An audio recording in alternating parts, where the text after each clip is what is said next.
When we last left our traveler, he spoke of home, of wonder, of integrity, and of the courage it takes to follow the sound of your own heart across the endless sea.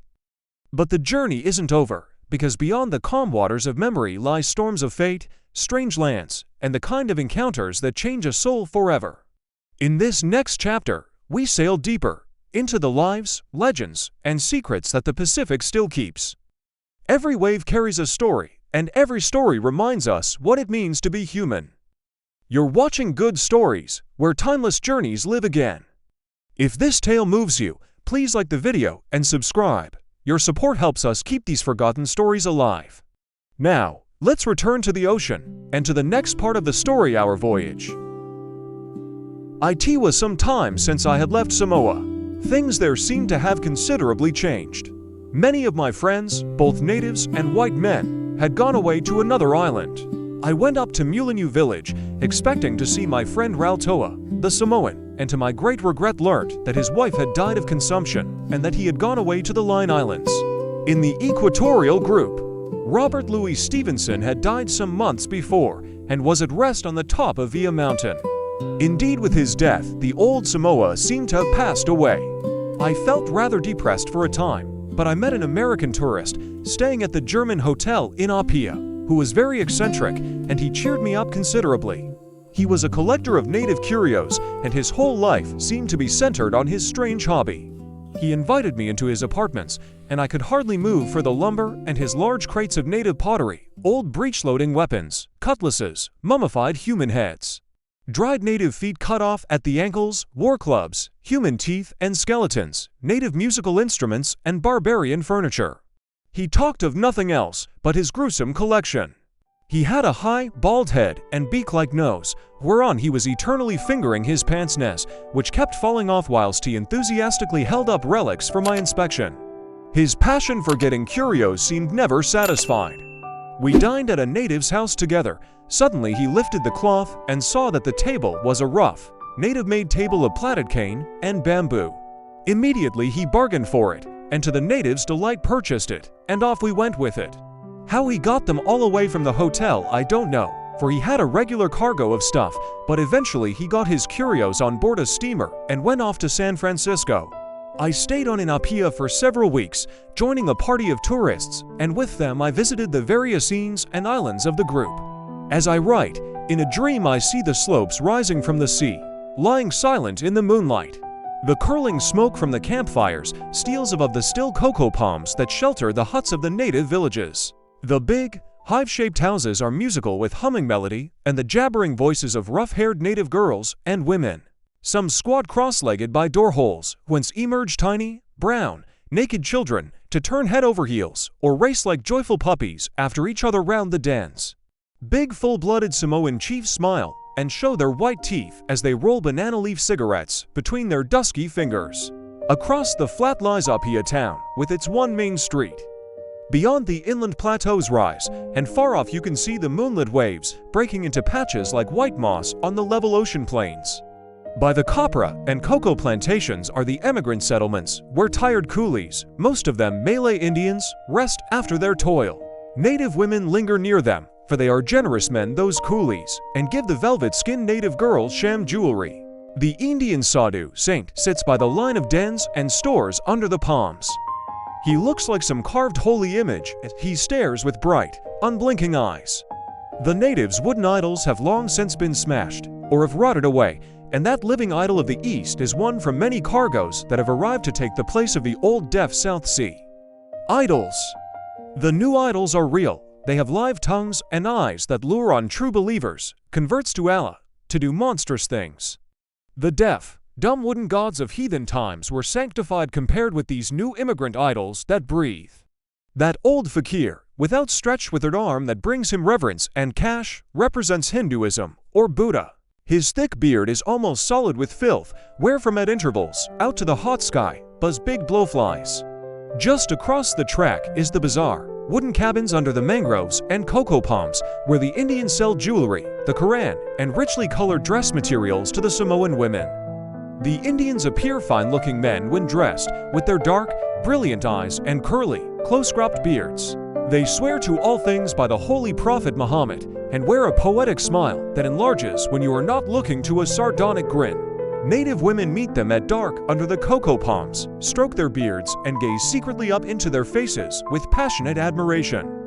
That pretty Samoan girl with staring, romantic eyes and rough, bronze-colored hair, who only a week ago gave herself body and soul to some Indian, the scum of the East, sits alone under the dark mangroves by the lagoon and thinks of the day before her fall. A red, decorated loincloth reaches to her waist. The forest winds kiss the maiden curves of her brown, flower-like bosom. She is very young. Her childhood's dolls are still unbroken and are being loved and nursed by her little sisters who live on the neighboring Savaii Isle. Her father was eaten by a shark last year, and her mother is married to a white man who is never sober. Not far away sit a group of Indian women, dark and evil-looking, with round faces. Dressed in gorgeous garments of rich yellow and crimson, they are certainly attractive. Earrings dangle from their ears, and some of them have a silver hoop through the nose. They loll under the cocoa palms, whisper viciousness, and moodily hate the handsome Samoan girls. The mail steamer arrived in Apia harbor a few hours ago. Along the white, dusty, inland track goes the fair, handsome white woman, Maria Mandy. She is off to her bungalow up the hill, a secluded, romantic spot. Her round, pretty face is getting quite sunburnt and brown. By her side walks an aristocratic-looking tourist. He wears pince-nez, is deeply religious, and in a great hurry. Maria is dressed up to the nines, is scented, and looks fine and sweet, the light o' love of a score of German naval officers and men of respectable repute. She has grown wealthy and intends to go soon to Sydney. With her wit and courtly polish she will get on well in Australia and will probably get into government house society, be extremely virtuous and so shocked that she will suggest the removal from the select clique of such suspicious characters as old Colonel B, who will foam at the mouth and wonder why he is snubbed. Mrs. S.A. and Lady H.B. will go into hysterics, weep, grind their delicate white teeth, look at the ceiling of their bedroom, and ask heaven who could possibly have guessed about those intrigues. And they will never dream of the knowing Apia harlot handsome Maria Mandy. That fat, thick-necked German official, who likes Samoa better than the Berlin suburbs, is out walking alone. He is just off to see Salvao Marva and gaze upon her through those big-rimmed academic spectacles. He is nearly 60, and pretty Marva is nearly 15 years old. No one knows about it though.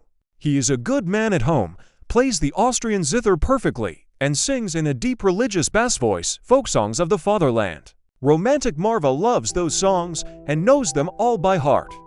She has a voice like a wild bird, and you do not feel so hard upon the inauspicious fall of German culture. He is due back in Berlin soon, for his time is up in 6 months, so he is quite safe, and poor Marva can place the parental responsibility for her baby onto the back of the beachcomber, Bill Grimes. Who will say, well, I'm blowed, if this ain't all right, then accept the position and make his home in the South Seas after all. Maria Mandy is not the only lady who will become respectable and make the devil rub his hands and chuckle with delight. On the beach stroll other white women and droves of pretty half-caste girls who will eventually get jobs as ladies' maids to touring families that call at Apia on the homeward voyage to New York and London. They have fine times, those girls, with the German and English sailors, or with perfect gentlemen, and sometimes a black sheep missionary who has been dismissed from the LMS. Off they go on the spree and forget themselves and do things that make even the beachcomber, Bill Grimes, rub his eyes and stare. For, after all, he's not so bad, he can someday, in that far-off event of perfect good, buy a new suit of clothes. But the beachcombers that loaf and eat the fruit of frailty in this Eden of the South Seas can never buy another soul. Hark, the harbor is musical with voices, for this is fair Italy of the southern seas, where natives paddle their canoes and sing their weird melodies as naturally as men breathe. You can hear the splash of the paddles and oars as they cut the thickly star-mirrored water. The native boats are bringing sailors ashore from the ships that arrived at twilight. The moonlit shore and the palm-clad slopes look like fairyland to the silent ships lying out in the harbor. The men step ashore, pay 1 shilling or 1 mark each, then off go the canoes back to the ships for other crews, as the groups of sailors go up to Apia town. Before they get there, dusky guides offer their services, and they see the sights, such sights too. No missionaries could ever reform such creatures as they see. One of them, she is one of many, wears almost nothing. The curved, thick lips in her wide mouth murmur forth alluring Samoan speech. Her girth is enormous, and her brown bosom heaves with simulated professional passion, like a wave on the treacherous deep dark ocean of sensuality whereon so often traveling men are shipwrecked. Her eyes are large, the pupils widely encircled with white, and warm with the sunlight gleam of downright wickedness. She has been taught her art in the vast university of experience with white men. In the foremost ranks of civilization's pioneer tramp, paid vice was never known in Samoa till the white men came. But now she lures to her velvety brown arms the unwary innocence of fragile sailormen and tourists who come from London on the civilized Thames, where the missionaries hail from, who in our land of purity, of course, cannot exert and bring into play their noble efforts, and so through innocence, O England, my England, your children fall before the lure of the wicked South. Low-caste Samoan women are not all hideous. Some have large, innocent eyes alive with wonder. Half angel and half devil they look as they stand before the camera and, answering the stern voice of the operator, strive to look modest and sweet. By the edge of the small lagoon, under those tall coconut trees, sit 4 little naked baby girls. It is dark, but their brown faces imaged in the water can be seen by the brilliant moonlight. They look like truant cherubims from paradise out on the spree, as they sit side by side whispering musical Samoan baby words and kissing the ragdoll that was made in Germany. Their Samoan father is away in a far village on a visit to a wedding feast. If you listen, you can hear the far-off sounds of tom-toms and cymbal clanging coming across on the drifting forest wind. That brings with it odors of wild, decaying flowers and fruit. Their mother is fast asleep by the door of their native home close by. She sleeps soundly, and the mongrel dog's snout is couched softly on her bare, warm, brown breast. It looks a mystical, beautiful world, like some spiritual land beyond the stars, as the bright eyes of those tiny faces peep through the wind-blown palm leaves.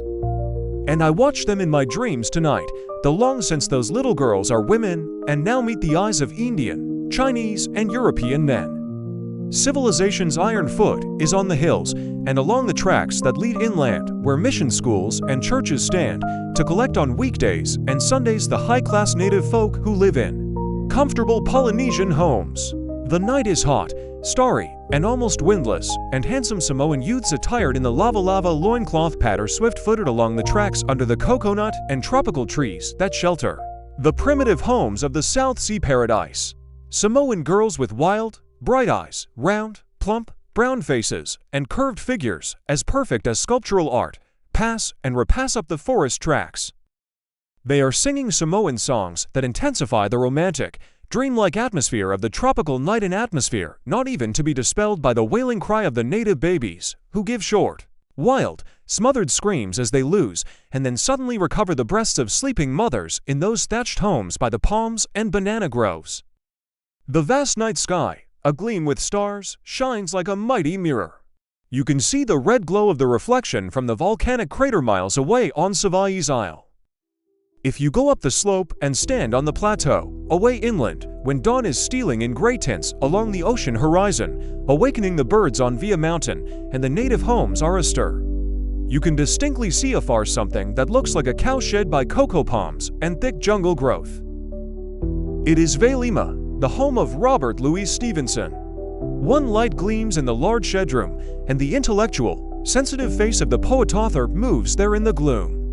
He has come back from Apia town, and is tired, yet secretly as pleased as the 2 old shellbacks who have carried his curios back, and who hitch up their trousers and cough respectfully as the world-famous author sneaks them in, and gives each a bumping glass of the best brand. How quietly his keen eyes gaze upon them as they drink. On a shelf the large clock ticks warningly. He glances at it now and again as the belated sailors yarn on, grow more and more garrulous, and continue their strange experiences that cling to the wonderful, distilling brain of the listener as moonlight clings to deep, dark waters. At last, with intellectual delicacy, they are hurriedly slipped off.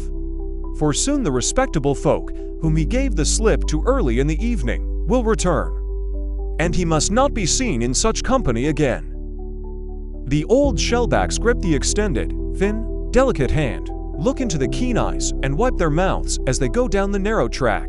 He's a gentleman he is, dad if he ain't, they say to each other, as the silent, lonely man they have just left sits and dreams on alone, and thinks and feels those things that no book ever did, or ever can, tell. A few miles away lives the great High Chief Mataafa. He knows Tusitala, the writer of tales. Mataafa is the old king of Samoa. His warriors have charged up those slopes, and the sound of the guns from the enemy's warships echoed and re-echoed across the bay. It is all like some far-off dream to me that in my boyhood I should have met and fiddled to the Napoleon of the South Seas, for Mataafa was exiled, though there the similarity ends. I can still see the handsome, intelligent face and remember the quick, kind eyes of Samoa's dethroned king. I did not know, or at least realize, who Mataafa was as he sat on a chest in the schooner's cabin in Apia harbor. I knew he was someone important by the skipper's behavior and respectful attention. Only long after did I clearly realize that I was in at the death at one of the most tragic periods of Samoa's history. I helped row the exiled king ashore and went with him to Mulinu village, where I stayed the night, and then rowed him back in the ship's boat again. Had I known the truth, I would have clung to the old king with all the romantic vigor of my soul. The opportunity of my boyish dreams had presented itself, but I knew it not. How I would have striven to lean on that chieftain's right arm, helping in some tragical drama of war and intrigue that would have given me the fame that my boyish aspirations yearned for as I read the novels of Alexandre Dumas. Alas, I can only remember a sad, aged face in a South Sea forest homestead, in a schooner's dingy cabin, or earnestly talking under the forest trees by night to loyal chiefs ere he returned to the ship. You're watching this video on Good Stories. Welcome, my friends. I hope you enjoy every moment of it. Thank you so much for subscribing and hitting that like button. Your support truly means the world to me. I saw him 3 or 4 times ashore and entertained him in the refuge where he lived with his faithful chiefs. Also, I played the violin to him several times while he smiled gravely and the garrulous skipper drank whiskey and sang out of tune or read out loudly snatches from the Samoan Times, which was a paper something after the style and size of the Dead Bird, published in Sydney, but suppressed and issued again as the Bird of Freedom. Behind the stores in Apia Street is the primeval ballroom where I played the violin to the Samoan grandees and to tripping, white-shoed German officials, while 5 half-caste girls in pink frocks with crimson ribbons in their forests of hair went through the Siva dances. Robert Louis Stevenson gazed on, or argued with the crusty German official who was red in the face as Stevenson expressed his opinions on Samoan politics. Just below down the street, is the bar room where I played the violin with the manager's wife, who was a good pianist. I only performed there once. A trader was half seas over and was arguing with a German official. Suddenly he picked my violin up and hit the German over the head with it. There was a great scene and the trader was thrown out. Everyone laughed to see the look on my face as I scanned the fiddle to see if it had been damaged. Even the manager and his wife put their fists in their mouths to hide a noisy smile. The German shouted, "Mein Gott! I will see that this man's be arrested. Mein Gott! Mein Gott!" It's a lively place, this Samoan Isle. There sits an aged, tattooed native from Matuchua village. He is a wandering scribe, a poet and author of the South Seas, and well beloved by all his critics, who mostly wear no clothes. He does not write on paper, but engraves on the brains of his audiences his memories, impromptu poems, and improvisations. Or he tells of Samoan history and poetic lore. He wears the primitive reedy to his bony knees and a large shawl of native tapu cloth around his brown shoulders. Tall and majestic looking, with strong, imaginative face. When he stands quite still and lifts one arm to heaven, he looks like an exiled scapegrace god. With eyes shining brilliantly, he tells you the tale of creation, how man and womankind came on earth. Ages ago a giant turtle, like a fish that walked on 1,000 legs, came up from the bottom of the ocean and saw the blue sky for the first time, and far away the coral reefs and forest-clad shores of Samoa. Full of excitement, it slashed its tail, swam to the isle, and crept ashore. Once on dry land, it could not move and get back to its native ocean again. The sun blazed on its tremendous back as it crouched and died, and underneath its vast shell a plot of tiny crimson and blue flowers trembled with fear in the sudden darkness that had fallen over them. When the giant turtle was dead, its crumbling flesh fed the flowers with moisture, while they cried bitterly at being hidden from the beautiful golden sunlight. When only the shell was left, and the sun was shining beautifully, the flowers peeped out and saw the green hills and cocoa palms, and found that they were able to move. Out they all ran and tripped up the shore, a delighted flock of laughing faces, and climbed the coconut and palm trees. They were Samoan girls. That same night, a cloud was leisurely traveling across the clear skies with a cargo of male stars asleep on its breast. And as it passed right over the very spot where the new girls were climbing and clinging to the trees, the high chief of the stars, who was old and gray, looked over the side of the cloud and was astonished, for he saw the girls and at once called loudly to the youthful, sleeping stars, who rubbed their eyes and jumped up. They were beautiful youths with bright faces. "Look down there," said the old, gray star, and all the young stars looked and saw the Samoan maidens climbing about the treetops. "Oh, what shall we do to get down to them?" they all wailed, and the old, gray star said, "Ah, you were happy till I awoke you from sleep, but now your passions are awake and you cry aloud for sorrow." Then they all became impatient and fierce and cried out, "Stop the cloud, stop the cloud." And the old, gray-bearded star sighed and said, "So shall it be." The moon at once shone out in the sky, and the old leader put his hand up to the orb and filled his arms with beautiful moonlight ere he struck the cloud with his magic breath, and the thick, dark mist dissolving fell as sparkling rain softly to the isle far below. The bright moonlight clinging to the falling drops made ropes of moonbeams dangle to the forest treetops, on which the laughing stars slid as they went down as beautiful youths, to fall into the outstretched arms of the surprised maidens. And that's how man and woman first came to the Samoan Isles. Many more were the strange, but really poetic tales told by him and by other wandering authors, but their memories and the children of their poetic imaginations are forgotten forever. I do not think many of the old-time South Sea legends have ever been collected and translated, and so they only survive in the biographical writing of men who visited the islands and happened to have retentive memories for such things as poetic lore, and so preserve some of those old fragments of Samoan stories, as I have attempted to do from my recollection of many of them. The lore of the South Seas has faded and has been replaced by tragic human drama and rumor. Subject matter for 3-volume novels is plentiful in Samoa. Indeed, throughout the whole of the South Seas you could draw and never drain dry the living fountains of human drama. Peaceful-looking homesteads, clean, religious, and happy, abound, but some are tense with passion. By the mission room down at Mulinu lives pretty Lavo. She is only 16 and deeply religious. She loves the handsome white missionary with all her soul, but dares not speak out or confess. Eventually he goes away back to his own country, and a few days later they find poor Lavo's body in the lagoon. She looks beautiful even in death, as she still clutches the photograph of the homeward-bound missionary. Her native relatives wring their hands and wail. They lay her in the native cemetery just by the plateau and sing sadly of her childhood till she is forgotten. A white man was found with the side of his head blown off last night. He arrived at Apia a week ago, looking worried and haggard. All evidence of his identity had been destroyed by him, excepting a torn, half-obliterated letter which reads like this: "My own dear R. Yes, I still love you, and will not believe you did that. I read the full account in this morning's chronicle. My heart is heavy, dear. Give yourself up and face it. Oh, my darling, don't leave the country.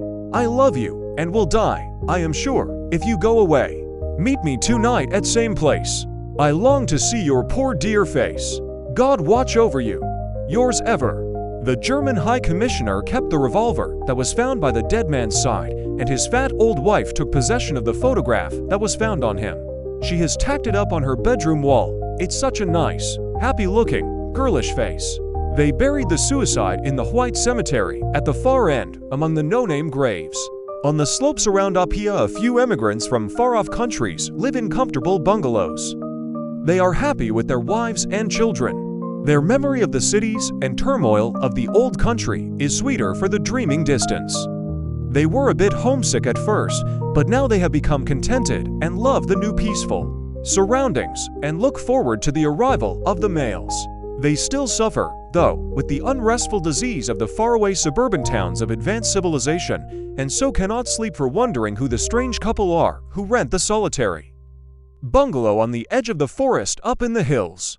It is quite evident that the newcomer is a gentleman, for he speaks well and has polished ways, but his wife talks like a servant girl. She's pretty, though. You're watching this video on Good Stories. If you're enjoying it and find it inspiring, don't forget to hit that like button. It's the best way to support the channel and keep these stories coming. They arrived suddenly in Apia, and 3 months after the baby was born. He seems very fond of the baby, and the mother too, but he often gets very despondent. He's a handsome man, and does not look a bit practical. Indeed, he looks as though for the sake of affection and his word, he would sacrifice all ambition and leave the world behind him. He seems to hate respectable people, and only goes down to the Apia bar rooms to mix with old sailors and traders and the remnants of the beach. He stands treat, and is a godsend to them, for he seems to have plenty of cash. One old shellback entertains him for hours with wonderful tales of other days, and his comrades sit by and silently smoke and drink as the bar becomes hazy with tobacco smoke. The lights grow dim as the old sailor's yarn rolls the world back, and in the now romantic atmosphere of the bar, shades of old pioneers dance ghostly wise. Old schooners and slave galleons are anchored in the harbor. You can hear the laughter and song of dead sailors and traders. They are dancing jigs, their sea boots shuffle, under the cocoa palms just outside the bar room. The bright eyes of dark native girls shine as they whirl clinging to their arms. How they welcome the white men from the faraway western world, the men whose ships long ago died down the seaward sunsets and faded away beyond the skyline into time's silent sea ere our generation was born. Out on the promontory sits the High Chief Tupito in his homestead. He has a noble, wrinkled, tattooed face, and, though he belongs to the old school, he wears glasses. The lizard slips across his moonlit floor, and through his door he can see the silvered waves and the wine-stirred coconut trees twinkling by the barrier reefs.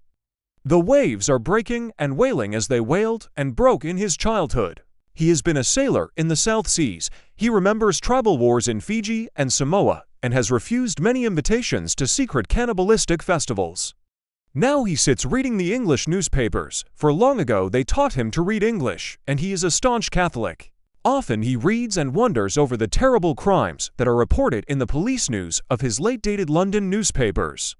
He had once, long ago, thought that England and New York were sinless lands ethereal with Christian dreams, in paradise cities, their spires glittering in the sunlight of the Golden Age. If not, why did missionaries leave them to come across the big seas to Samoa and all the isles of the southern seas? The Great World War has not commenced yet, but even now his withered hands itch to clutch his disused war club and sally forth to take revenge on those white men who laugh at his majestic bearing. Those men who stole his isles and brought rum and vice to contaminate the virtue of his race. How spiteful will he feel when he wipes his spectacles and, astonished, reads the truth. But then he will cool down, look at his innocent old war club on his homestead wall, and offer his humble services for the vast tribalistic war clash in the white man's lands. While Thakamo and Tano, the cannibal kings, and Ratova and King Null even, who never heard the word culture, sigh and turn in their graves to think that they are dead, while the very world is trembling with glorious, bloodthirsty battle. Ah well, their children's children are coming to help us. May the old Thakamo spirits still be alive in their blood to help the advance of culture, the civilization of sad humanity. Let us hope, too, that our semi-savage allies will not eat the fallen foe. But I must proceed with my own wanderings, for I have a long way to travel yet. Samoa still rises silently in moonlight out of the sea of my dreams. I can hear the barbarian orchestra clanging away down in the native village as Samoan girls and youths and 2 or 3 white men waltz under the palms just below the plateau, where groves of orange trees hang their golden fruit amongst dark leaves. As I play the violin, the semi-savage people whirl to the wild rhythm of the forest ballroom music of a tribal waltz. Remember the human heart beneath every story of empire. The quiet hands that paddle a canoe, the girl who prays and is not answered, the old chief who reads foreign papers and wonders how holiness crossed an ocean and lost its way. Hold on to the songs. In the end, the violin and the village drum are on the same side. They keep time for people who would otherwise forget how to breathe. Look with mercy, travelers bring money and trouble. Missionaries bring light and shadows, officials bring order and a ledger. No one arrives empty, and no one leaves clean. And when the night crowds the beach and the waltz begins under the trees, listen. If you can hear both the joy and the ache inside that rhythm, you have learned what Samoa was trying to teach all along, that beauty and sorrow often drink from the same cup, and that a life is measured not by what we collect, but by what we choose to honor. I noticed that the brief incidents in my first book, Sailor and Beachcomber, concerning my personal recollections of Robert Louis Stevenson were received with an interest which I had not expected. Had I anticipated this, or had he struck me as an adventurous old shellback of crime and sea lore, I should have dwelt more on the subject, but so much has been written about Stevenson's life in the South Seas by men who have devoted volumes to their reminiscences of that novelist that I deliberately left the matter alone. As far as Stevenson the literary man is concerned, I, of course, have nothing whatever to add, excepting, perhaps, that Stevenson's books dealing with the South Seas did not strike me as being as realistic and breezy as I had expected them to be, coming from such fresh experience and so able a pen. But having often seen him in Samoa and elsewhere, out of the limelight and under circumstances that have never, as far as I know, been written about before, I feel that I may as well tell at length the few incidents that I think may be of interest. I cannot do this better than by pursuing my own reminiscences, and so I will revert to my first visits to Samoa when I was a lad of about 16 years of age. Stevenson was at that time residing at Vailima, Upolu. I had met him several times in Apia and at sea, for at that time I was always cruising on the trading schooners and visited most of the chief islands in the North and South Pacific. I eventually got on a schooner that ran between Samoa and Suva, Fiji, and it was on these return trips to Apia, and during my sojourns there, that I saw Stevenson frequently, which was natural enough, since he lived there and hundreds of men became acquainted with him in that isolated paradise, where conventionality, as it is known in Western civilization, was completely dropped, and all men became hail fellow well met as soon as they sighted each other. Even missionaries practice this outward appearance of brotherhood. I recall how I was sitting in a German store in April one afternoon when a Samoan, who knew me well, approached me and asked me if I would like to come that same evening to a grand tribal wedding festival that was to be held 5 miles off, round the coast. "And will you bring your violin?" he inquired. I accepted, and my companion, a young American sailor who had a banjo, agreed to go with me. I was well known among the chiefs and natives as an obliging violinist, for I seldom refused to perform at native ceremonies. The scenes that I witnessed, indeed the novelty and romance of it all, amply repaid me for all the trouble I was ever put to, though that is saying a good deal, for my troubles were sometimes serious ones. That same afternoon my friend and I tuned our instruments up and made ourselves look as smart as possible, for the chief who was giving the ball was one of high standing, and a well-known follower of Mataafa, the ex-king of Samoa. In high spirits, we started off to tramp the 5 miles, which had to be covered before we reached our destination. We had not walked more than 300 yards from Apia's main street when suddenly Stevenson appeared with several of his acquaintances, coming across the slopes carrying fish, which they had purchased from the natives down by the beach. Stevenson turned and saw us, and noticing that we were carrying musical instruments, he came up and said in a jocular way, "Where are you hurrying off to?" "The Lyceum Orchestra," whereupon I told him our destination, and he immediately became interested. "Are you in a hurry?" "I should like to come," he said quickly. I assured him that we were in no hurry, and told him we would wait. But as his friends were becoming impatient, he said that he would come on later, and so off we went without him. When we arrived at the coast village where the ball was to be given, my friend and I sat down under the palms exhausted, for the walk was a long one and the heat terrific. Just before us was the native village, groups of conical, shed-like houses, sheltered by cocoa palms, growing to the shore's edge. As we sat wiping the perspiration from our brows, the village was all astir with excitement over the approaching festival. Native girls, dressed in picturesque style, passed by us along the track. They were jabbering excitedly to each other over the beauty of the bride who had been married that day, and who was to appear at the feast that evening to dance and reveal her manifold beauties to the village maids and youths ere she went off on the honeymoon to the bridegroom's home. The shadows were falling over the palm-clad shores of the wild coast and village of Samoa as the sun dropped seaward. So my friend and I started off once more and arrived at Kalofa's distinguished residence. Kalofa was the bride's father and a wealthy man for a native. We were greeted with loud cries and joyous Samoan phrases as we arrived, carrying the violin and banjo under our arms. As we entered the large primitive ballroom, a shed that held about 200 people, an old Samoan at once started crashing away at a monster wooden drum. And another drum player inside the shed did likewise.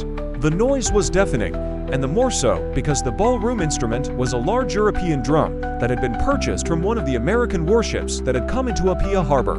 This drum was lent out at a high charge on special occasions by the chiefs. I forget who was the original owner, but I know that he was quite a wealthy man through the money he received from his drum receipts, and I often regretted that I had not known the taste of Samoans. Or I should have arrived at Samoa with a cargo of old army drums and made a fortune. Well, as we entered the ballroom, Kalofa himself rushed forward and greeted us affectionately before all the chiefs as though he had known us for many years. I had only seen him once before, and my cheerful companion the banjoist had never seen him till that moment. Nevertheless, we met him as though we were the oldest friends and bowed respectfully as the whole audience arose and waved their dark hands as they cheered us. It was a wonderful sight that we saw around us, for right to the far end of the large, low room sat in half circles the elite of the native village, dressed in all the colors and grotesque garments imaginable. Handsome Samoan girls, half-dressed and quarter-dressed, were squatting amongst old tattooed chiefs who wore the reedy only, while lines of old women sat with the handsome youths, who glanced behind them at the girls who, I suppose, were being looked after by the chiefs. The code of morals in Samoa was becoming very strict, so many maids having been tempted by the amorous youths to do things which they ought not to do. In the center of the throng was the barbaric orchestra. I have led and conducted many orchestras and bands during my time, but never such a deliberately planned and harmonious ear-torturing lot of musicians as I led that night. I think the instrumentation was chiefly strings and wind. The former consisted of wires strung across cords, and the latter of bamboo flutes, old coppers, and the drum, which I have previously mentioned. I sat down in the middle of the orchestral players, squatting, with my comrade by my side, on a mat, and all the native musicians around me gazed with great curiosity as I started to tune the violin, and my comrade to pink-t-ponk on his banjo. Indeed, so great was their curiosity that they arose from their mats and poked their faces against our instruments, hitting my violin with the bow. So tap-tap, I made a sign to them to take their seats, and then the overture commenced. My comrade and I tore away at the strings. I forget what we had proposed to play, but as soon as we started, and the members of the orchestra heard the violin wailing, they went completely mad with delight, and then tried to outdo us. So placing their flutes to their dusky mouths, they all started to blow terrifically, and the drums started off and the stringed gourds twanged. In a moment I realized that to keep up our musical reputation, we must outdo the barbarian music. So I signed to my comrade, who looked at me as though he had gone mad, and then started to grind away at all my violin strings at once. I believe we both caught the primitive, barbarian fever, for though the row was terrible, my memory of it all is one of some far-off event of supreme musical delight. Not Wagner's wildest dreams, no futurist's idea of harmony could have outdone the reality of that tribal music. Then suddenly it all changed from thunder to weird sweetness, minor melodies of sad, forgotten loves and dreams, for on a little elevated bamboo platform, the bride stood before us. She was a dusky, tender-limbed maiden of about 16 years of age, dressed in a blue frock that went no higher than her brown bosom, fastened on by a red sash, her thick hair bedecked with tropical blossoms. She looked like the beautiful dusky princess from a South Sea novel. Her husband, a fine-looking Samoan of about 30, stood beside her as she gazed up into his admiring eyes and sang a tender song of love. It was a really beautiful melody, and I had once caught the spirit of it, and as she sang on sweetly, I extemporized a delicate accompaniment on my violin, interspersed with minor pizzicatos. As soon as she ceased her song, a tiny child stepped forth, and kissing her feet, handed her a large bouquet of richly colored forest flowers. Then the bridegroom stooped and kissed the child on the brow as all the audience solemnly murmured, "Oh way," 3 times. This child was a relative of the bride's, and not her own child. Though, To tell the truth, this was often the case in tribal weddings at which I had officiated as violinist, where often the custom was that the bride's firstborn came as chief witness to the altar, and sometimes was old enough to toddle all the way. When she had sung one more island ditty to her delighted husband, the Siva dance commenced. Through a little door behind the stage came about a dozen girls clad only in flowers and grass, and when they had squatted in a circle on the stage, they started to beat their bare limbs with their hands as they chanted, and the orchestra went tootle-tootle on the bamboo flutes. As the time passed, the audience increased. Chiefs, half-castes, and many high-caste natives were there. Robert Louis Stevenson arrived, with his face wreathed with smiles, and stood just inside the door, watching and talking to the natives. The old ex-king Mataafa, who was at that time residing at Mali with his faithful followers, was also there and stood talking to our host, who was, I believe, related to Samoan royalty. Mataafa was a very intelligent-looking old man, well-dressed and with a majestic walk. About that time, there was a deal of trouble brewing between the subjects of Mataafa and those who stood by King Malietoa, and possibly the old king was traveling incognito, for he hardly revealed himself, but stopped in the shadows. Stevenson went round behind the audience to him and was greeted very warmly. They evidently knew each other well. As the festival proceeded and the bowl of kava was handed round, the chiefs and womenfolk became excited, while outside under the moonlit cocoa palms the girls and youths started to dance and caper about. My friend and I took the first opportunity to get outside, for the heat was stifling inside the hall. When we arrived in the fresh air, Stevenson was standing by the doorway smoking. "Hello, there you are. I'm sorry, but I was too late to see the beginning," he said, and then added, "That bride was a beautiful girl, wasn't she?" "Yes," I answered, as several native girls came up to us and, laughing, seized us and invited us to dance. The girl who had gripped hold of Stevenson was a very wild but good-looking maid, and gazing up into his face, she started to make eyes at him. Stevenson looked round laughingly and then accepted the invitation of the girl to dance with her, and so off they went. As far as I can remember, the novelist was a good dancer and looked at his ease as he held the Samoan beauty in his arms and gently whirled with her under the cocoa palms.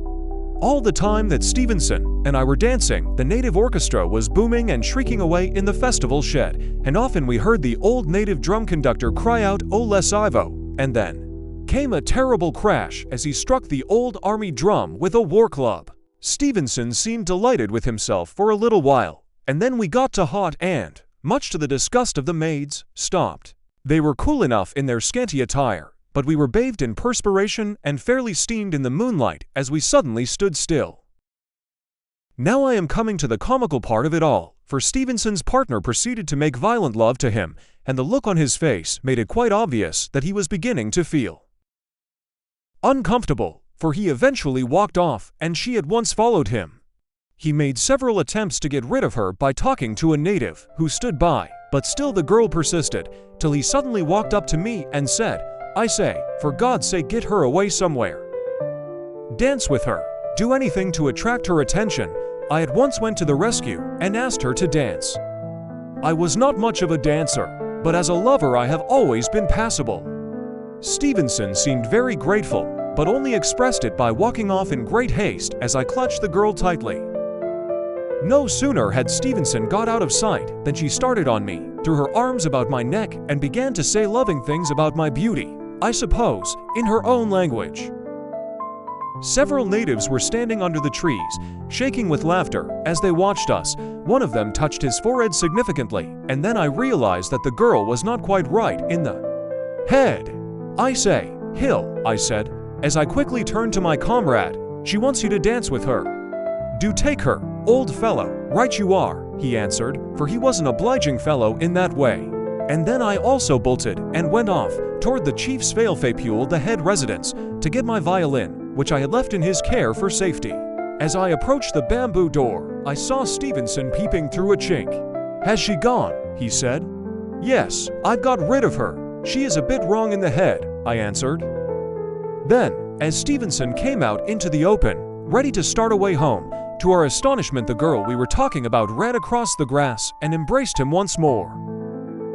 "Well, I'm Dad," he said, and at that moment two natives came across the track and collared her. I think they were her parents, Anyway, they took her off, and Stevenson hurried off also, for the hour was late, and the code of morals strict in the Vailima domestic establishment. My friend and I got back to Apia soon after. I slept soundly, and dreamed of dusky brides and mad lovers. So ended that wedding, as far as I was concerned. A few days after the preceding events, I saw Stevenson again. It was in the daytime, and I and my friend were busy packing up cases of tinned food, which had just arrived from Sydney on the S.S. Lubeck, which generally called at Apia every month. Adjoining the stateroom where we were assisting in packing the cases was a grog shanty's bar room. The reputation that this shanty had was an evil one, for it was only visited by the beach fraternity, who lived solely on rum, and by Samoan women who welcomed German sailors to their dusky arms after dark. In broad daylight, it was a bona fide beach hotel, frequented by traders who had no reputation to lose, yet who seemed the happiest of men as they told fearless tales to their rough comrades, squirted tobacco juice in endless streams through the open door, and drank fiery rum. Well, suddenly Stevenson walked into the bar, and placing a coin on the counter called for drinks. He seemed full of glee, and laughed heartily as his two companions told him something that was evidently humorous. These two men, whom Stevenson had most probably just met, and who interested him, were shellbacks of the roughest type. One was positively comical-looking with dissipation, and had a warty grog nose. The other seldom spoke, but simply nodded his head, as an umpire of truth, when his companion told Stevenson the wonders of the South Seas. They were telling him about earlier blackbirding days, when native men and girls were lured on to the schooners and carried off to slavery, and worse. I cannot remember the things that they told him, but I distinctly remember Stevenson's deep interest as he stood by them, with his head nearly touching the low roof of the shanty, and called for more rum for his companions, though he did not drink himself. The convivial old rogues were delighted with Stevenson's generosity, and seeing that he listened eagerly to their yarns, the chief speaker became more garrulous and dramatic than ever as he lifted his hands up to the roof and said, "Sir, them things that I tells you is nothing to what I could tell you." Meanwhile, the novelist listened and looked out of the grog shanty door to see that no one was about who would carry the news to Vailima that Robert Louis Stevenson was full of glee, treating old rogues to rum in a grog house of mystery and lurking crime. There was a native woman in the bar, whom the barkeeper called Frizzy. She had a large mop of frizzly hair, and I suppose got her name from that. She was one of the abandoned class, had for half-caste children, and was a half-widow, for the father of the children, a German official, had gone back to Berlin. While Stevenson was listening to his newly acquired friends, this woman approached him with her ghastly smile, at the same time offering for sale her little plated baskets of red coral. You're watching this video on Good Stories. Welcome, my friends. I hope you enjoy every moment of it. Thank you so much for subscribing and hitting that like button. Your support truly means the world to me. Stevenson shook his head, and as she was still persistent, one of the old shellbacks pushed her away as though she was a mangy dog. Stevenson looked at him with disapproval, for, though he was naturally opposed to women of her class, he was a champion for the unfortunates who had been lured to their mode of life by white men. He then called the woman, who had walked away, and asking her the price of the coral bought to baskets, though I am sure he did not want them. At that moment, a white man came into the bar and gave a start at seeing Stevenson standing there. It was a new chum from Sydney, and the last man you would have expected to see in that place. Looking up at Stevenson, he said, "Well, who would have ever thought of seeing you here?" On which the other responded in a surprised voice, "Who on earth expected to see you here?" Then they both laughed, and Stevenson said something about being a writer of books and seeking inspiration from natural sources, and with intense amusement in his eyes, he introduced the two grimy reprobates to his friend, who shook them heartily by the hand and asked them what they drank. At this moment, a Samoan youth rushed in at the bar door very excited, and before we could understand his gesticulations, a native girl came in behind him, snatched a large mug from the counter, and gave the youth a crack over the head. As she made another rush to repeat the attack, Stevenson gripped her tightly, and she turned on him furiously, and then, as quickly, calmed down and relented. She seemed to regret bitterly her attack on her lover, for such he was, though he had been paying attention to another maid. The youth had a gash on his forehead, and though it was not a deep cut, the large flow of blood made a serious-looking affair of it all.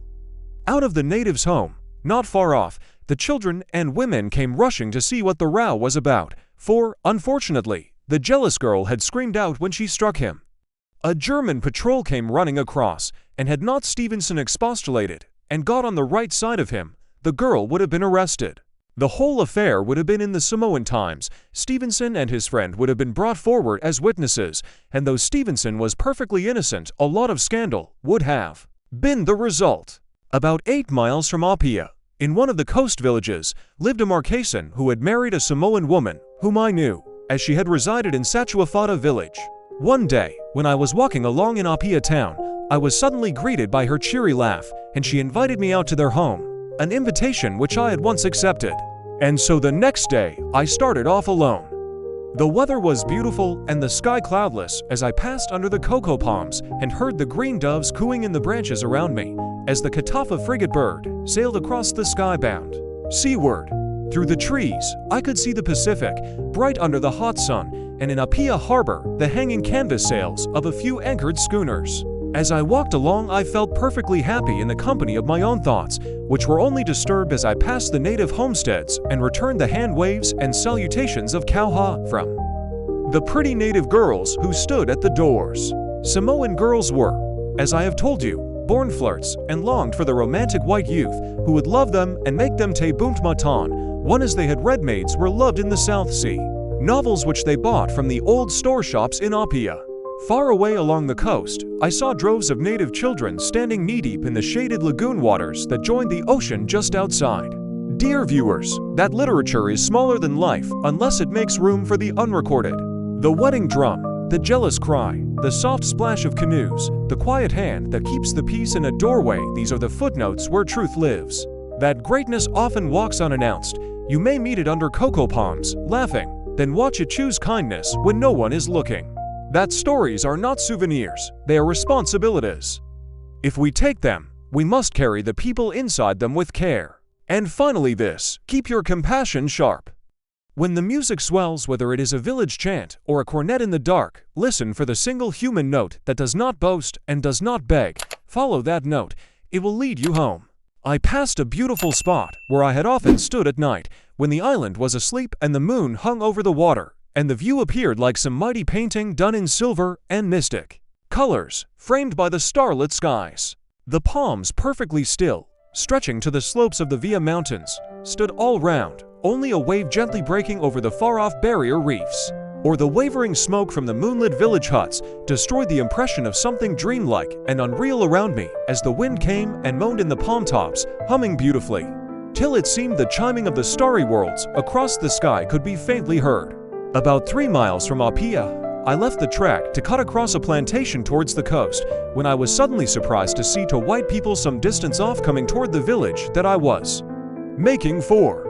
Ambushed in the thick scrub, I peered up the track to see what they might be, and was again surprised to see that it was Stevenson and his wife. Stevenson had a large bamboo rod in his hand and was waving it about violently and seemed very excited. Indeed, I thought they were quarreling, but as they approached a group of village homesteads just near the track, I saw that he was gesticulating and pointing with pleasure at the surrounding scenery, which was extremely beautiful there. They did not notice me, and so I remained unobserved. Stevenson was dressed in white trousers and had an old cheese cutter cap on. As they approached the native homes, a lot of children came rushing across the clearing to welcome them. Mrs. Stevenson picked one of them up in her arms and kissed it, while her husband in fun ran after the rest with his bamboo stick, and they all scampered away in delight. At the far end of the plantation, wherein grew coconuts, yams, and pineapples, was the home of my native friends. I crossed the space and, passing between the lines of white native houses, arrived at my destination. Mrs. Laota and her husband gave me an enthusiastic welcome with the usual hospitality of Samoans, and in a very short space of time I sat down before an appetizing meal of poi poi, taro, breadfruit, 2 yams, and boiled fowl. There were 2 families living in the homestead, and the native children climbed over me as I sat down to eat, and, though I am fond of children, at that moment they were a fearful pest. However, as in England, I had to put up with it and assume a happiness which I was far from feeling, while the delighted eyes of the parents gazed upon me and on their children. But they were semi-savages and, of course, it was all excusable. Breadfruit is baked in the red-hot ash, like baked potatoes. When it is cooked properly, the outer rind cracks and falls off. After I had finished my meal, I stood at the door, smoking and talking to my host, who seemed a very intelligent native. He was a Marquesan, and his father, an old chief, was also in our company. It was just at this moment that Stevenson, whose wife was still visiting in the village, came strolling along. He had evidently been to the village before, because my host and his wife had once called him, and he came across and greeted us all with a cheery laugh, accepting a slice of pineapple from the children and sitting down on the bench with us. Well, Coro, the old Marquesan chief, had lived in the stirring times when his tribe had suffered from the ravages of cannibalism, and he started off yarning almost directly Stevenson sat down. From his lips we were told many things that seemed almost unbelievable.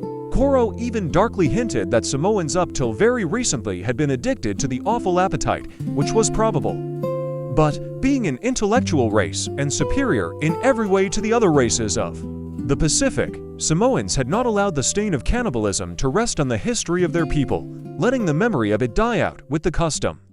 Stevenson was alert with interest as the old chief told us of past cannibalistic orgies of his islands, and, as the old man yarned on in pidgin English, kept saying, "Well now." Really me, for very surprised at the things we heard.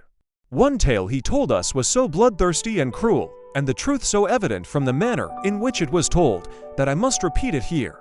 It appeared that in the Makeza group, on Hiva-Oa, at a period not distant from the time that I am telling you of, there was a ferocious cannibal who was the last survivor of a tribe which had ravaged the surrounding villages and preyed on the flesh of the people. In Coro's time, this hated man-eater lurked in the forest, and the village was obliged to have sentinels on watch each night. For the terrible cannibal had a passion for the flesh of their children, and often by night the whole village was awakened by hearing the screams of one of their little ones, who had been seized whilst asleep and was being carried off into the forest. The method of this monster was to crawl on his belly through the thickets and watch the village for hours, and once or twice a girl had been carried off in broad daylight to be strangled and eaten. Many of the things the old chief told us were too terrible to write down here.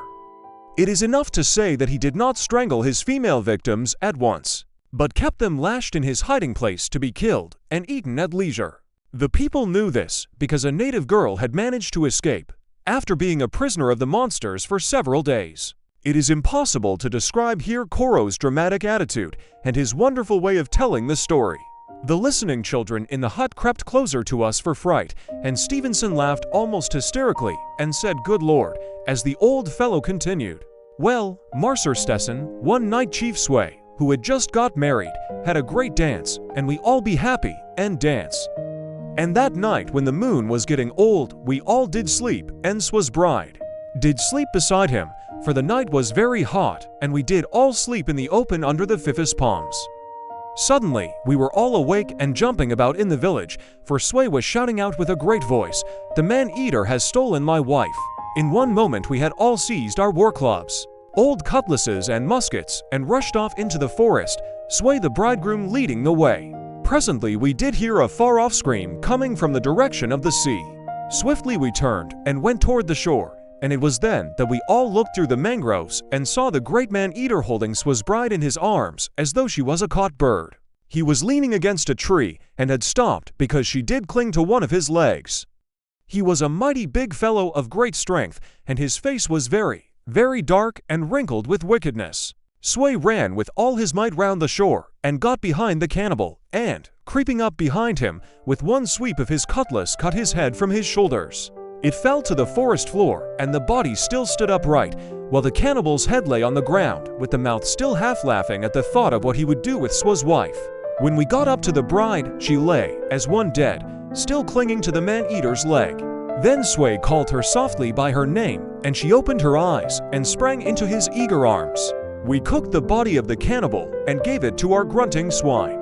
No one of my tribe would eat the swine after that, so we sold them to the white sailors who came in on the big ships, and they were much pleased that they were so cheap. And saying this, the old chief gave a chuckle in his wrinkled throat, being hardly able to disguise his inward delight. Stevenson, too, saw the grim humor of it, and also smiled and said, "Well now." As Coro finished, Mrs. Stevenson arrived on the scene, carrying a large bunch of flowers, and when Stevenson told her that which we had been listening to, she said, "Ooh, I am glad I wasn't here to listen. You love gruesome things, I know." Stevenson grinned like a schoolboy as he started mischievously to tell her some of the most gruesome details which we had just heard. I saw Stevenson several times after that at society balls and concerts in Apia, where sometimes he seemed full of merriment and indeed the life of the party, and again at other times strangely silent, revealing the man of moods. I have never heard that he was fond of being alone, but I can vouch for it that he was as often alone in his wanderings over the islands as he was with friends. Indeed, I think I saw him more often alone than otherwise. I met Mr. Strong twice, I think, when he was with Stevenson. Mr. Moore, too, who wrote with Stevenson in Samoa, was a pleasant man, and Robert Louis Stevenson and he were as familiar as brothers. Almost the last time I saw Stevenson was at the Tivoli in Apia. He was with Mr. Moore and several other men whom I cannot recall. They were all taking refreshments and talking. Stevenson was flushed a bit, his eyes were very bright, and with his hat off, revealing a lofty, pale brow, he looked unlike the ordinary run of men. He was in an excellent mood, and Mr. Moore and another member of the party were so intensely amused at what he was saying that they almost upset their glasses and spluttered as they laughed, which gave Stevenson very obviously great pleasure, for he was as fond of a joke as any of them. On that special occasion I was in the company of the chief mate of a large schooner, which was leaving Apia the next day for Honolulu. Stevenson, or one of the party, called us across and offered us drinks and cigars. Soon after my companion, who had to get on board his ship, left, and I went with him. And as we got outside we still heard the jovial exclamations of Stevenson and his friends as they yarned on, their voices fading behind us as we walked away into the moonlight and shadows of the cocoa palms many years ago. Stevenson would often tackle rough work, such as tree chopping and digging, and was often to be seen perspiring and covered with grime. He helped the natives to make tracks across the rough jungle and forest land that surrounded Vailima. Barefooted, dressed in old clothes and a seaman's cast-off cap, he looked like some vagabond dust man. His manner to the natives who worked for him was jovial enough. He would shout, "Go it, Sambo, that's right, te rom, and te pakia 3 if you work hard." And then, with a twinkle in his eyes, he'd stand and watch them lugging the wheelbarrows up the slope as they jabbered like school children and worked their hardest. Several of Stevenson's friends also worked with him. One of them would be cutting the trees down as the novelist smoked and jocularly criticizing him, telling him to keep moving and not be such a loafer. Mrs. Stevenson arrived on the scene of hard work once and chided him for exerting himself. "Don't do that, dear, or you will be ill again," she would say. And the novelist would look up and then work harder than ever. He was to be found in all the out-of-the-way places and would go miles alone, usually on foot. Though he had an old horse or ass, I forget which, he seldom rode it. One day, I was walking along near the coast when a little native boy of about 6 years of age came limping out of the jungle scrub just by the track. I picked the little fellow up and discovered he had trodden on some glass and had a deep gash in his foot. As I was carrying him down to the shore to wash his wound, Stevenson and a boy came strolling by. Stevenson, who was always very kind to children, examined the wound, took out his pocket handkerchief and bound the foot up after we had well bathed it. His manner to the little outcast was one of extreme tenderness. I was living with 2 kindly disposed old natives at that time, so I picked the child up and carried him home. We found out the next day that the poor little fellow's parents had been drowned by the upsetting of a canoe in a typhoon off Apia harbor. He was very thin and looked ill, so I gave my host some money and told them to feed him up, which they did. I became very fond of him. He had thick curls all over his head, and his cheery little brown face was lit up by a pair of beautiful brown eyes. He slept near me, and every morning he would jump off his bed mat and caper about like a puppy, and would insist in helping me put my boots on. He heard me play the violin and was deeply interested in it. I was always catching him looking at my violin, and each time he looked up at me artfully, as much as to say, "I must not touch your wonderful music." Oh no, I'm not that kind of Samoan baby. I only chided him once, when I caught the little dark tinker unscrewing all my violin pegs. He gave a terrified shriek as I ran after him, and was off like a frightened rabbit. When I at length caught him, and regained my property, he looked up at me with pleading eyes, gave a baby-like cry, and in musical, infantile Samoan phrases, asked to be forgiven. So I at once placed him on my shoulder and gave him a ride to his heart's delight. And after that he stood guard over my violin and came rushing up to me if even the dog went near it. I let him sleep with me sometimes, and he placed his arms about my neck as though I were some sweet-bosomed mother. And so in that way fell asleep the little brown savage in the arms of Western civilization. Of course, this is not telling you much of Robert Louis Stevenson, but to me, and in my memory of it all, it's just as important, perhaps even more so. The old Samoan wife became very fond of Timbo, as I called him, and he became quite plump. So I secured a good home for him for life, or till he grew up, and therefore you will see that I have also done good mission work in the South Seas. I heard, when I came home afterwards, that Stevenson had seen Timbo and given him some presents, including a box of tin German soldiers. Timbo gave me half of them. I was obliged to accept them to please him. If he's alive still, he must be a fine young fellow, for he was affectionate and plucky even as a tiny child. I remember how I once took him for a canoe ride, and his delight as I rocked the small craft in the shallow water till he fell overside, for he could swim like a fish. Once I took him out in Apia harbor, and we went aboard a schooner that had encountered a typhoon. She was being overhauled, for her deck was almost washed clean. The rigging was a massive tangle, and the galley had been washed away. The skipper was a pleasant enough man.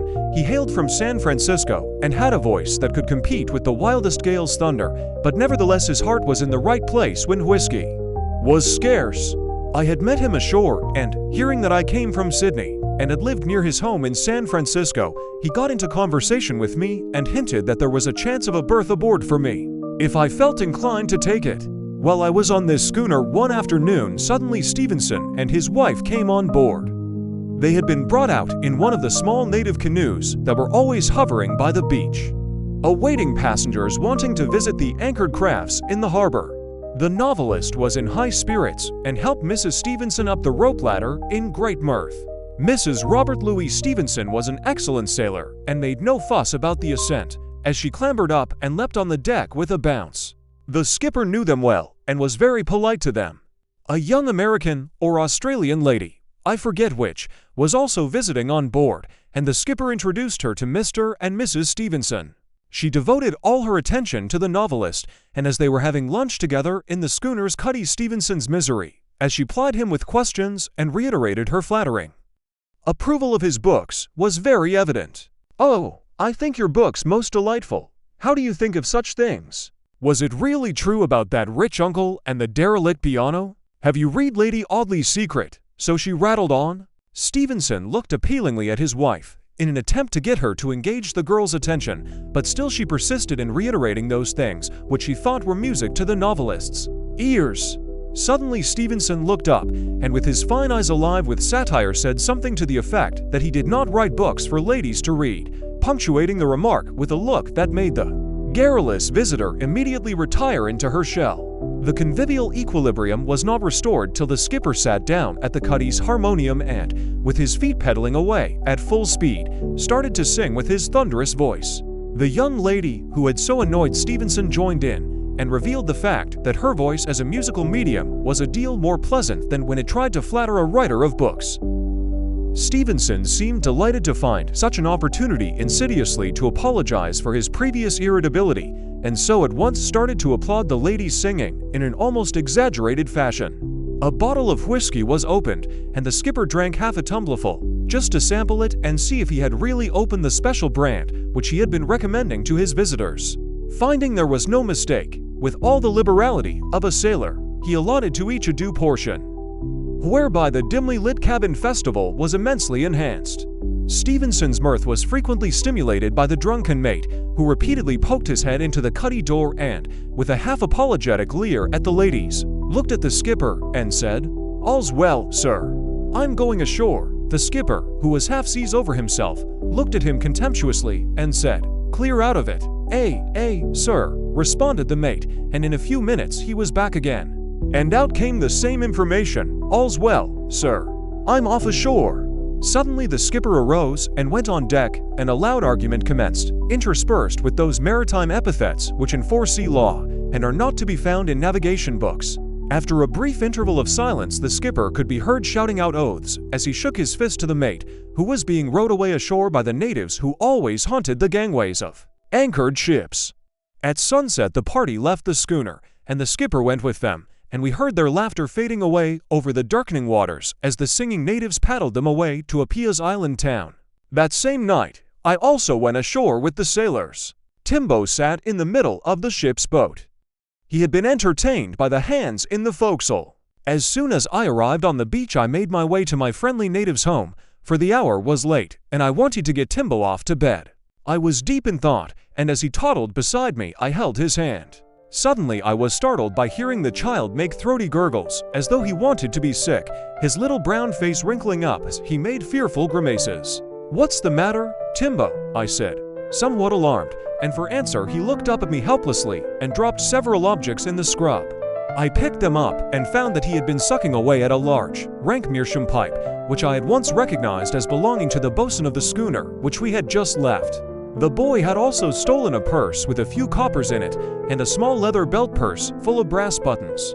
I felt pretty wild with the little fellow at first because it meant that I had to go back to the schooner and return the things. Taking Timbo up, I sat on a log and laid him across my knees, ready to give him a good spanking, for it was not his first misdemeanor. Indeed, he had done many things which I have left untold.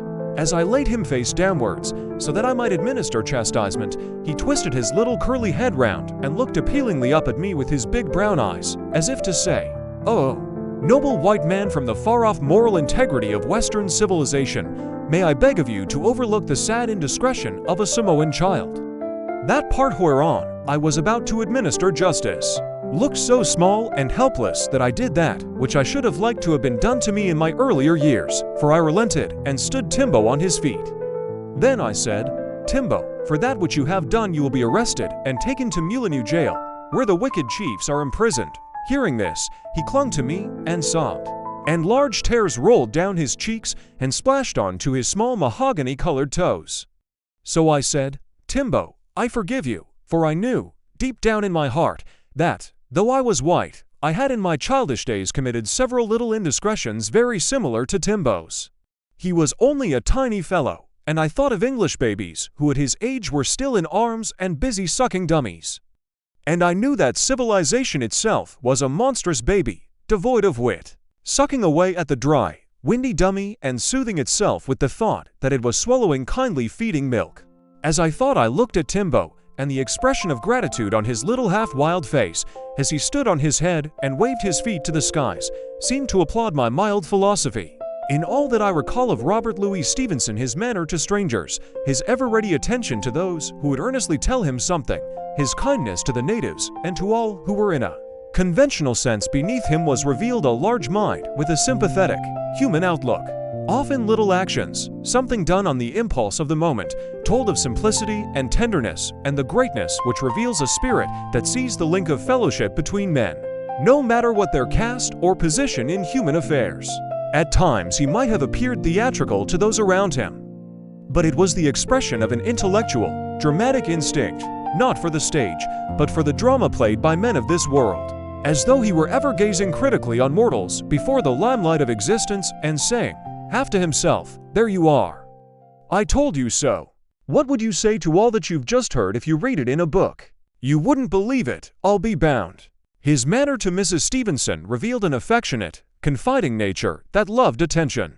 I should think it was the affection of a boy's heart with the strong strain of a discerning man who knew the nature of women.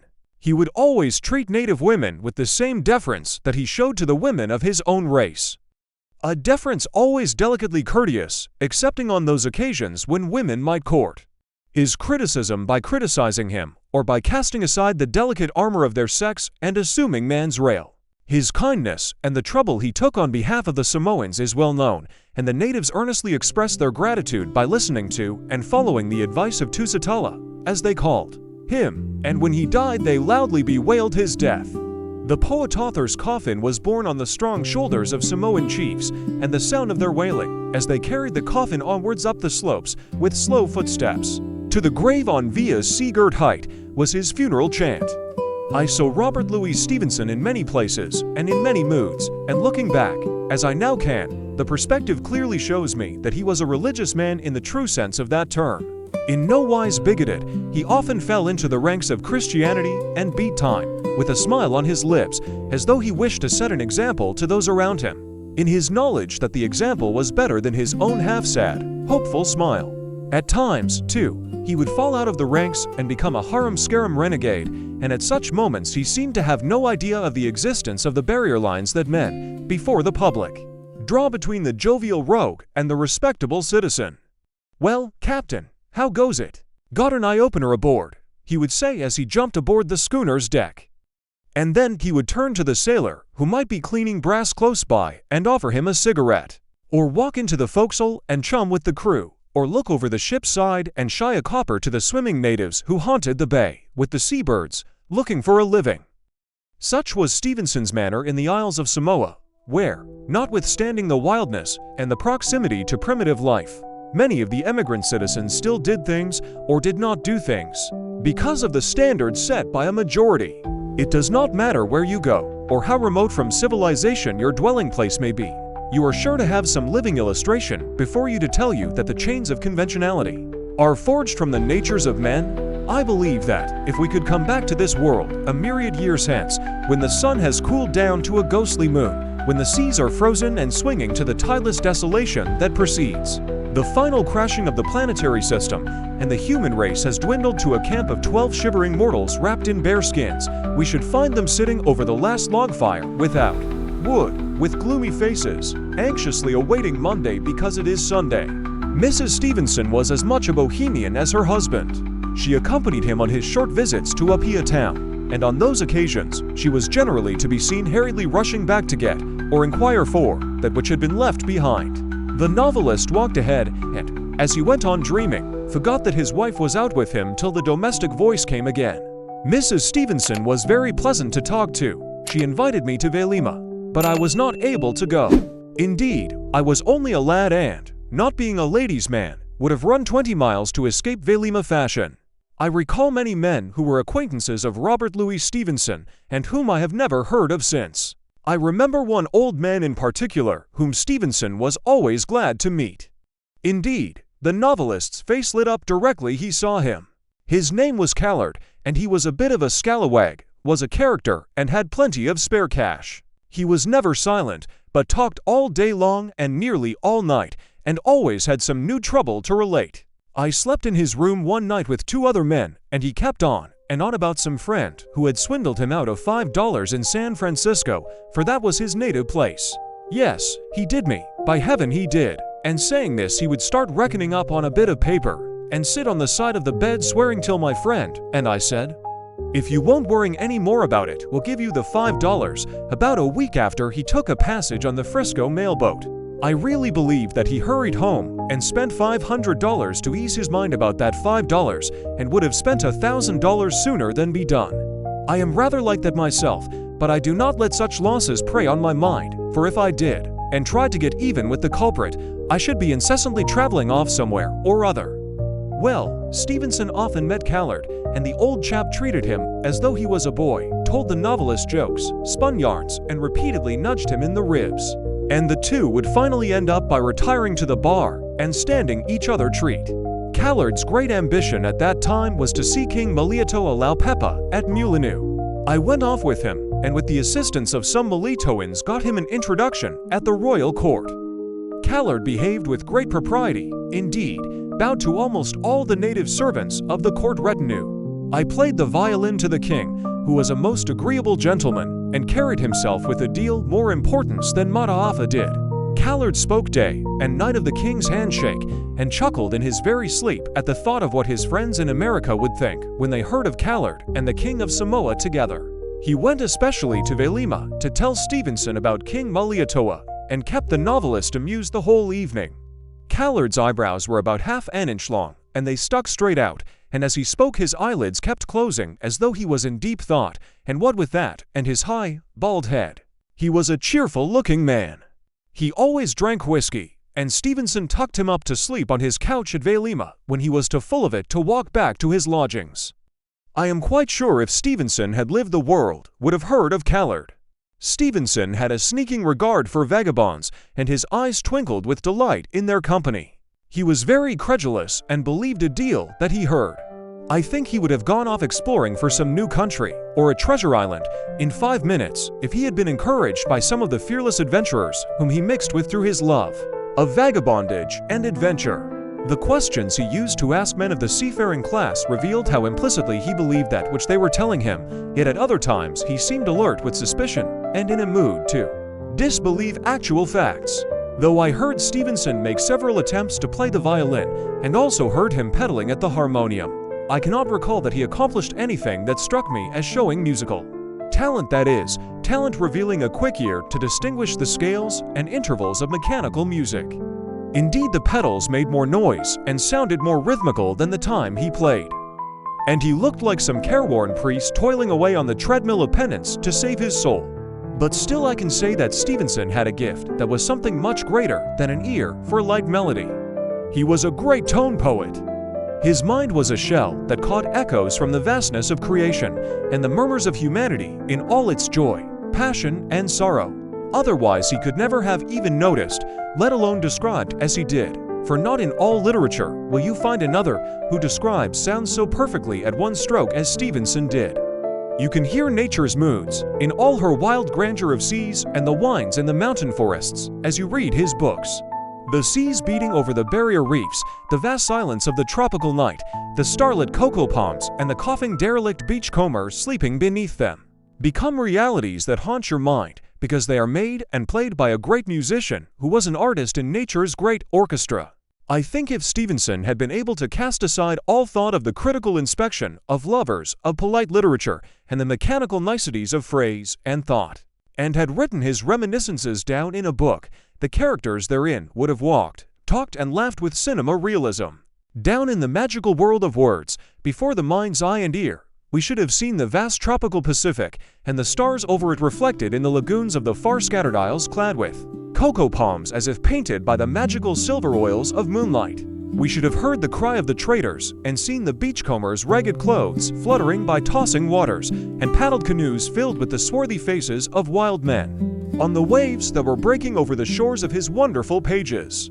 But, unfortunately, it was not to be, because of the great truth that we cannot do differently from that which we do. We are born in the chains of grim conventionality that become inevitably a part of us. Indeed, he who professes to be utterly free from it and to have no regard for it in his work has his published book as strong evidence against his sincerity.